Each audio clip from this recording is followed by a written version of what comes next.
Welcome to another episode of Adam Shand at Large. Now, the segment we promised, the mailbag.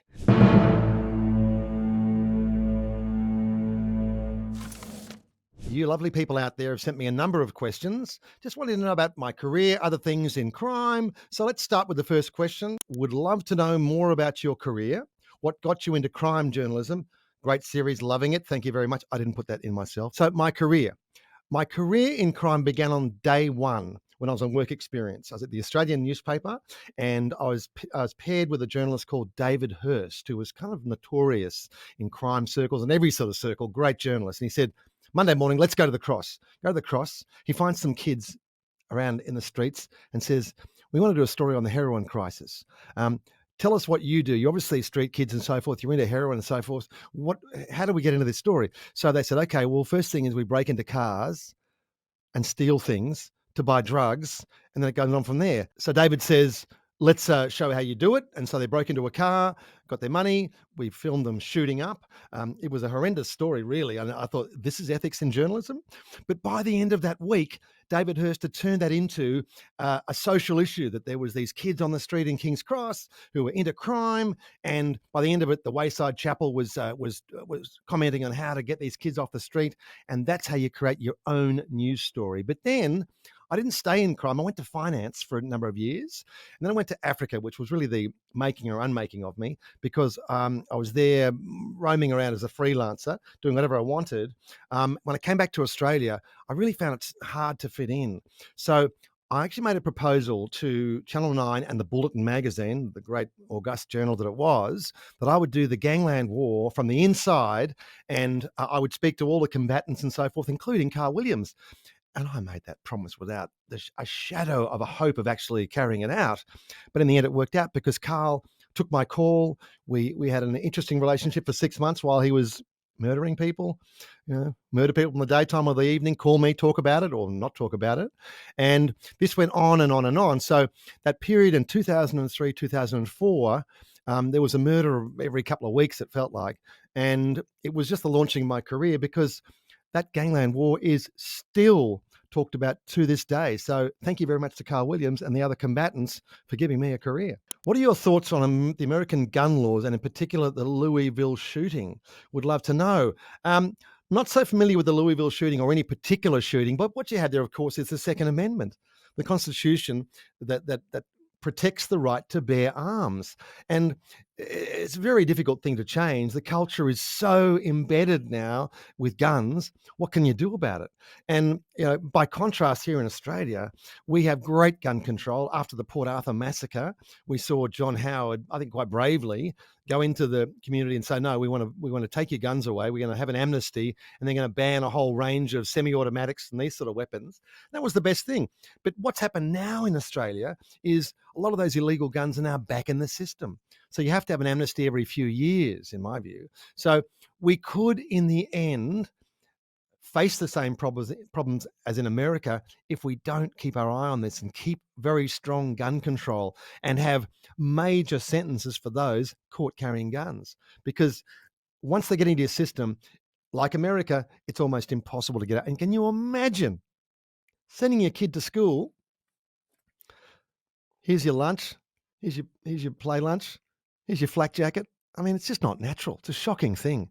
And my heart goes out to everybody who's been affected by those shootings. There's one every week. You can talk about Louisville. You can talk about somewhere else the next week, and on and on and on. There's been something like 150 school shootings in the last year. It's unbelievable, off the scale. What is the scariest or most outrageous case you've been a part of? Well, I'm shuddered to mention this one, but I spent a number of years inside the Finks motorcycle gang, not inside, but certainly consorting with them in Adelaide and elsewhere.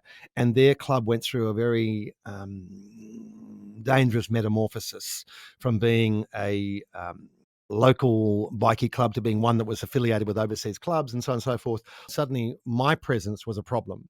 So I started to get calls in the middle of the night and so on and so forth. And it was very ugly. I don't like going back to Adelaide for that reason, but I do have some good friends within that club still and I still support their right to exist. There's all this hoo-ha and overheated media commentary about bikies being the new mafia. couldn't be further from the truth. This is a disorganized crime threat that has the name of their crime gang on their back. They have noisy vehicles to draw attention to themselves. Their places of association are well known, all just about the dumbest things you can do if you want to be a crook. So I still hold to that view, despite the fact that one or two of the clubs have sort of morphed into gangs. You could say the Comancheros, I guess you could say, and they're getting a massive amount of heat. Oh, how smart is that? Turn your um, you know, drug loving, free loving club into an organized crime entity, and then have the cops crawling over you every single day of the week. But the funny thing about the police attention on bikie clubs is that the harder police go at the bikie clubs, the more people want to join. It makes these clubs seem sexy. If everyone hates them, these young men in particular, who are already screened out of employment and they don't have much education potential, and so they see this club as a way to suddenly matter, to be a somebody where they weren't before.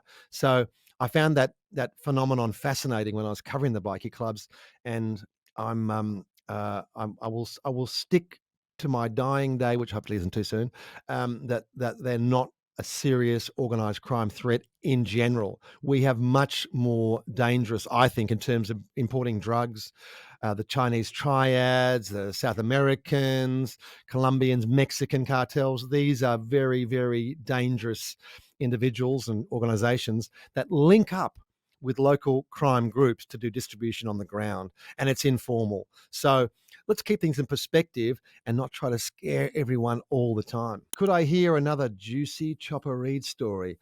I want to know more about the Aussie's most notorious criminals.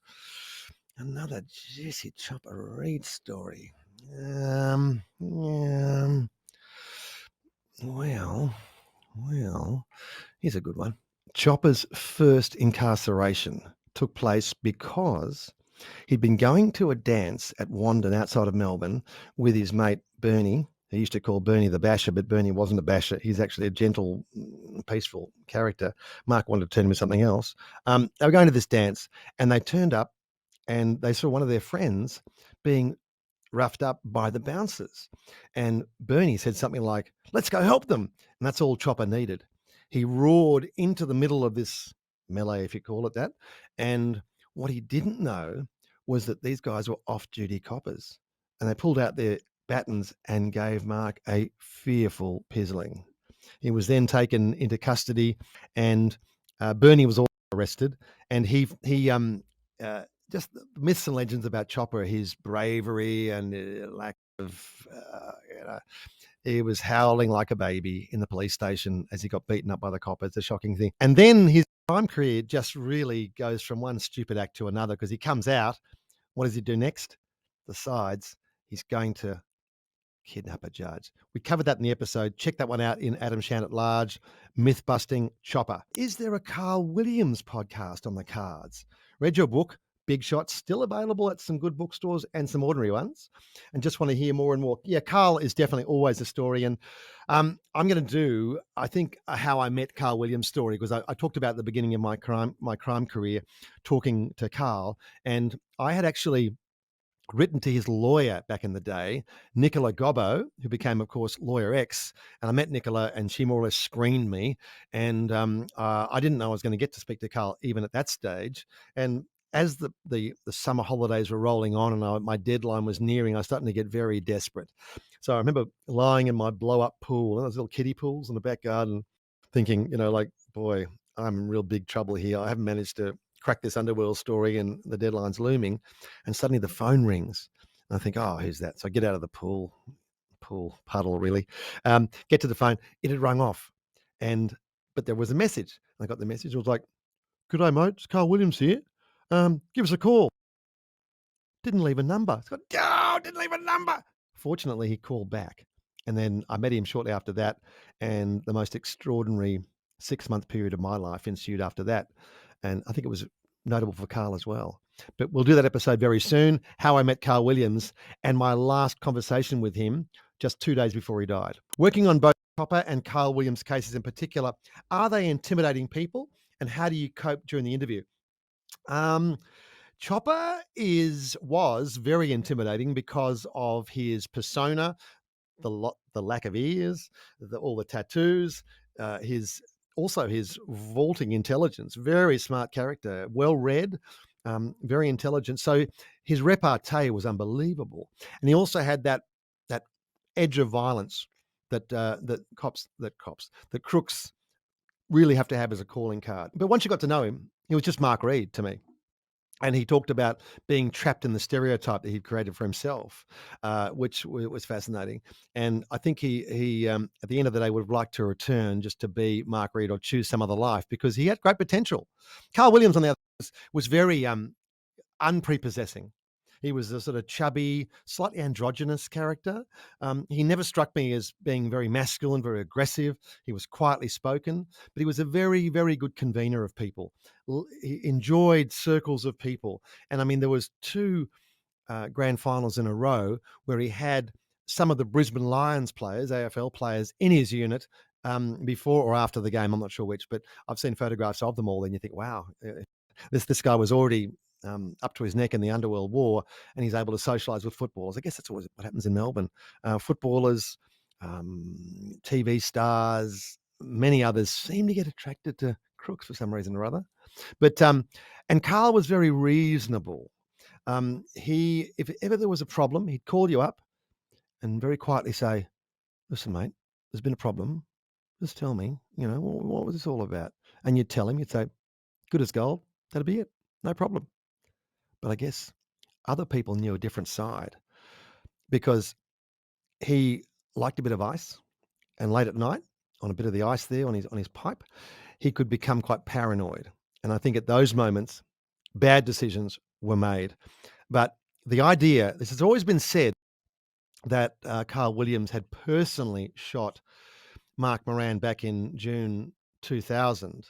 Um, in fact, that was in Underbelly with Carl, I think, springing out of a garbage bin or something and shooting Mark Moran. Nothing could be further from the truth.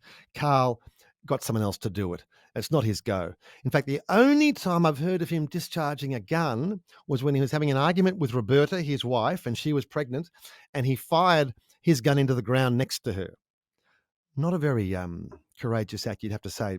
Although with Roberta, you'd be careful. She didn't want to come after you with her own gun, but she didn't. So, not exactly a tough guy, but one who did instill fear because he acted on his impulses, and was probably responsible for ordering 8 to 10 people's death.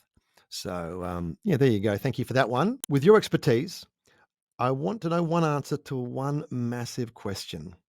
Who is Australia's most dangerous criminal? It's a toss-up. Are we limit ourselves to people who are alive or dead ones as well? Um, in my experience, the most savage was Rodney Earl Collins, Melbourne hitman who died a few years ago, and he had killed a drug dealer named Raymond Abbey and his wife Dorothy back in 1987.